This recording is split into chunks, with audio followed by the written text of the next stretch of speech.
কষ্টি পাথরের মতো পরীক্ষা নিরীক্ষা করতে হবে, কেননা ভেজাল ঢুকে গেছে, ঠিক কিনা?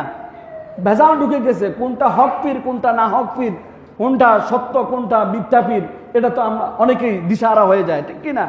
এই জন্য থাকতে হবে আপনাদের কি, যে আমাকে যা আমি দেখি না তা আমাকে দেখাই দিতে হবে, যা আমি চিনি না তা আমাকে চিনে দিতে হবে, যা আমি বুঝি না তা আমাকে বুঝাই দিতে হবে। এই জন্য এইভাবে আপনারা পীরকে টেস্ট করবেন, টেস্ট করে তারপর মুরিদ হবেন। আপনাকে কথা বুঝতে পেরেছেন? নামাজ, রোজা, হজ, যাকাত এটা আল্লাহর ফরজ, এটা পীরের ফরজ না। পীরের বাপ কামেল, পীরের বাপ কামেল, দাদা কামেল, নানা কামেল, কিন্তু আপনার কাছে কি আছে সেটা আমাকে দেখান আগে।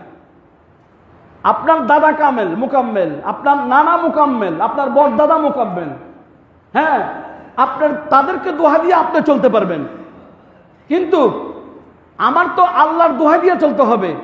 যে আল্লাহ আমাকে সৃষ্টি করেছে সে আল্লাহর পরিচয়, হ্যাঁ, কেননা আল্লাহ বলতেছেন আল ইনসানু সিররু ওয়া আনা সিররু, আমি আল্লাহ মানুষের রহস্য, মানুষ আমার রহস্য। তাহলে এই রহস্যময় জ্ঞান আপনার কাছে আছে কিনা? যদি থাকে আপনি দান করেন, না থাকলে নামাজের অ্যাডভার্টাইজ করবেন না, নামাজ আমি পারি, আমি কামিল ফাঁস।